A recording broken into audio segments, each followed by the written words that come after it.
I've now spent the past week with the OnePlus Nord as my only device, and these are my first impressions from my time with it so far. First off, the Nord is one of the best looking devices out there, particularly in its price range. The rear panel in particular is one of my favourite parts of it. The light blue pearlescent glow is a very individual looking colour, and it matches the clean and minimal feel of the device overall. Simple branding, simple reflections, the rear of this phone looks great, and the blue tinted plastic sides blend in well with the back. I've seen people talking about the durability of this phone, but I haven't found an issue with the plastic sides at all. I have a tendency to be quite heavy with phones and I drop them quite a lot, I'm a bit clumsy like that, but I don't feel any different about the Nord as I do with any other phone that I've tested recently. I'm not massive on cases most of the time, but I really like the design of the included case that comes with the Nord. This phone feels very much inspired by the Nordic style, as the name may have implied, as it sort of has that clean and angular look, similar to modern Nordic architecture. So that design on the case suits it really nicely. Like many others, I have always been a massive fan of Oxygen OS, and it's actually been well over a year since I last used it. Thankfully, all that's changed is for the better. It's got a lot cleaner, more well refined, and has generally become one of the best ROMs overall for Android. There's a couple of things that have stood out to me so far, and that includes the custom UI shapes, accent colours and app icons, the ability to hide the gesture bar system-wide, and the customizable always-on display.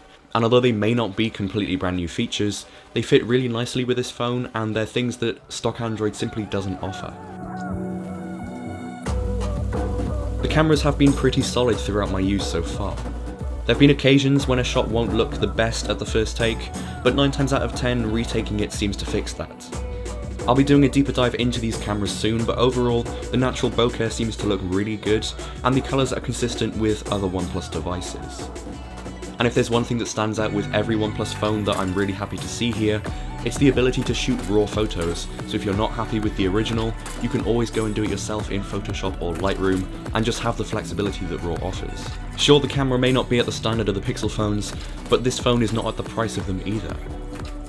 My battery life experience has also been pretty reliable, and although I'm never too far away from a charger because of lockdown, I managed to get between 4 and 4.5 hours of screen on time before needing to recharge.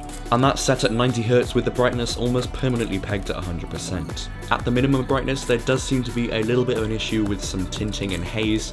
That is something that I hope can be fixed with software updates, because otherwise this display is perfect. And in a real life use case, I tend not to turn my phone all the way down to 0%. I tend to have it just above 25% even when it's pitch black. So personally, it hasn't been an issue, but if your use case is different, then it is something to look out for.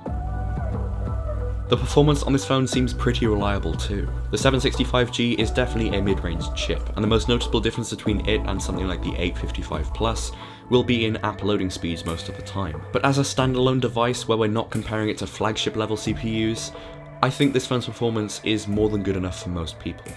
It definitely seems fast enough for a 2020 phone, especially for its price and everything else that's included here. Oxygen OS does a really great job at animations and RAM management, which helps ensure a well-rounded software experience with this hardware.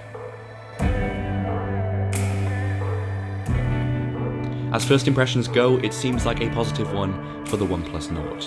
It's a middle ground phone for sure. It focuses on the overall package being well-rounded, rather than having the best CPU and cutting corners on everything else.